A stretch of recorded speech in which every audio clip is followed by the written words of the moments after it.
హిందూ ధర్మంలో ఒక గొప్ప సంప్రదాయం ఏమిటంటే ఒకే పరమాత్మని 100 రూపాల్లో అర్చిస్తామండి. మనం 100 రూపాల్లో.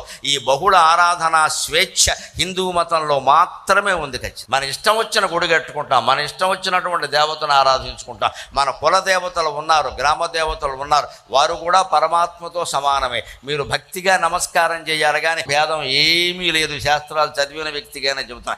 ఈ రూపం గొప్పది అంటే ఇంతకంటే అజ్ఞానం ఇంకోటి లేదు. అన్ని రూపాలు అరూపాన్నించే వచ్చాయి. అరూపం అంటే నిర్లేప, నిర్మల, నిత్య, నిరాకార, ఏమీ లేనిది ఒక అపూర్వమైన తేజస్సు తప్పితే ఏమీ లేదు. చేతులు, కళ్ళు, ముఖాలు ఇవన్నీ లెక్కలు కాదు. ఎప్పుడు కూడా వైదిక ధర్మం అంగీకరించదు ఆ విషయాన్ని. అందుకని శివుణ్ణి కానీ, విష్ణువుని కానీ, అమ్మవారిని కానీ, కుమారస్వామిని కానీ, అయ్యప్ప స్వామిని కానీ, గణపతిని కానీ, ఇంకా మీ ఇష్టమైన మీ కులదేవాన్ని కానీ, గ్రామదేవతను కానీ ఎవరినైనా మీరు పరమాత్మగా భావించి ఆరాధించు.